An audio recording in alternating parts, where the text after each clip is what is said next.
This picture was not made by a human. Neither was this one, or any of these. All of these were made by typing a prompt into an AI and clicking enter.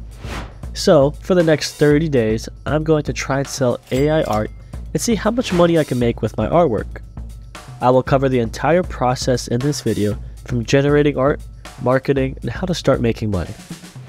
The first step is to get access to an AI art generator. There's tons of options out there like DALL-E 2, Midjourney, Night Cafe, Blue Willow, and much more. So, for this video, I used Midjourney, Blue Willow, and Stable Diffusion, which can create unlimited images for free. Enter in your prompt and it will generate images related to it. So, the plan is to sell my AI art on Etsy, which is an online marketplace to sell arts and crafts. While buyers on Etsy like to buy artwork, they won't just buy anything you put on your storefront. So what I need to do is figure out what niche has a high search volume and start creating a storefront around that specific niche. You can either sell physical or digital prints. If you sell digital prints, you keep 100% of the profit because they will just be paying for a file or the design. Or you can go the route of print on demand, with a company like Printful or Printify will print out your designs and put it into a frame or on a canvas only when a customer orders it, and they will even ship it out for you. The only downside to this is you have to pay for the supplies that your design is on. You also have to pay for labor, and if you have free shipping on your store, you also have to pay for shipping. Although both ways are a form of passive income, as you don't have to worry about handling any products or packaging and shipping. All you have to do is create the designs and sell them on Etsy. So for my shop, I decided to sell digital files, as it is much easier and is less complicated.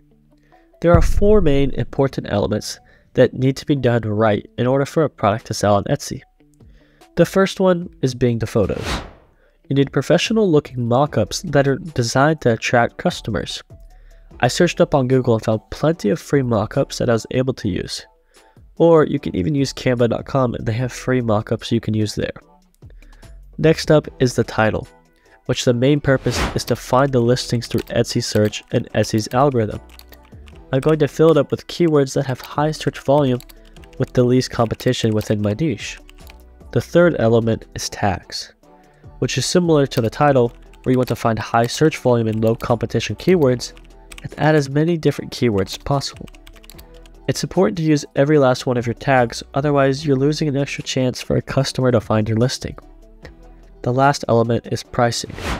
Your price is one of the most important parts of your listing, as it could make or break a sale. So it's important to not have your price too high, but not too low, as the customer may think that your designs are cheaply made. One last tactic I'm going to do in order to make my listing more attractive is to put my items on sale. By adding a sale, it attracts more buyers, as it seems like you have a good deal going on. So after finding my niche and coming up with a shop name and a shop logo, I started creating as many listings as possible. I was putting in lots of hours, mastering my prompts with Night Cafe to create better images and increase efficiency. I was working every day for countless hours trying to create as many listings as possible. And by day 6, I ended up with 35 listings on my store, which was very hard and took plenty of hours. And after almost a week of putting out listings, I went to look at my stats from my 35 listings. And I had only gotten 6 total visits, which was demotivating, but there are still 24 days of the challenge, and I just have to be more patient. So I went straight back to work, as there had to have been a problem. So I started adding more of the boring information throughout my shop. I added an announcement, added policies, I filled out the about page on my store, and also added a shop banner, as I didn't have one before. On day 7, I started doing lots and lots of research on starting an Etsy shop, watching videos all day, and when you're a new Etsy store, no one really trusts you yet. No one really wants to buy from you, as you have 0 sales and 0 reviews. But what you can do is start a huge sale with 60 to 70% off. That usually helps get your first few sales. So that is exactly what I did. I started a 60% off sale and called it Now Live, and I let it last for the rest of the challenge. On day 8, I woke up in the morning to my first ever sale on Etsy. I had finally done it. I made my first sale in my sleep. I was very happy and was motivated to see what else I could create. So I decided to start making more listings, but I chose to spread them out by only posting a few listings a day, as the Etsy algorithm prefers consistency over a huge spike of activity. So I started posting listings every single day, and on day 11, I had gotten yet another sale on my store. So instead of celebrating, I went straight back to work. I decided to make more similar listings to the 2 listings I had already sold. On day 12, I decided to turn on Etsy ads. I wanted to see if it would bump up my sales, but I wasn't too sure if it was a good or a bad idea. So I decided to start at only $1 a day. Fast forward a few days, and it's now day 18. And I let the ads run for a few days, and after all of the days of advertisements, I had gotten a total of 0 sales from ads. I'm still at 2 sales. So I instantly turned off the ads, and I'm starting to think that I just got lucky, that I won't get any more sales. So I went to my 2 previous customers and asked if they could leave a review on my store. Surprisingly, they both responded. They both left me a 5-star review, which was absolutely huge for me. The very next day, I got my 3rd order. Those reviews started to build more trust in my store and made it look more complete. 2 days later, I got another order in my store. And then another 2 days go by, and I get another order.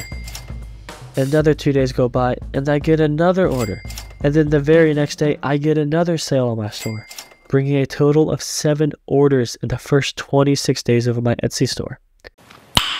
Nice. So there's now 4 days left until the challenge is over, and I'm hoping that the momentum keeps up. So for the next 2 days go by, and the results were 0 sales for the last 2 days, keeping the total at 7 on day 28. I push through it and keep putting up more listings each day, hoping that I will get more sales. On day 29, I got another sale. And at this point, I was very happy with my results. I had 60 listings at this point, and I was thinking that I will just get a few sales a week from now on, and I was happy with that. On day 30, I had gotten 147 visits in a single day, which led to 3 sales on the last day. This was absolutely huge, and I was very surprised. This brought the grand total of sales to 11, which was way more than I expected, and I'm very happy with the results. I had over 1,100 views on my store throughout the 30-day challenge, and out of those 1,100 views, I had made 11 sales throughout 30 days. This gave me the conversion rate of 1%, which is a little bit low, as the average conversion rate on an Etsy store is around 2 to 3%. But my store is very new, and this is just the first 30 days. But how much money did I actually make? First off, I had all of my listings at 60% off, which ate into my profits. So out of 11 sales, I had made a total revenue of $16.91. I made the mistake of turning on Etsy ads, which costed me $5. I also had created 60 listings, which came to a total of $12 in listing fees. And the transaction and processing fees came to a total of $3.41, which leaves my profit at negative $3.50. Although I may have lost money so far, that doesn't mean I won't make any more money, because I can now stop posting listings and just start making more sales, because I already paid for my listings to be up on Etsy. Or I could bring more listings and bring even more customers, which leads to me making even more money. And if I make my store-wide sale smaller to 20 or 30% off instead of 60% off, I would also make more money per order. Although, when you first start an Etsy store, your goal isn't to make money right out the gate, but to start building trust in your store, which then leads to you making way more money. I will continue this store and avoid my previous mistakes that I have made.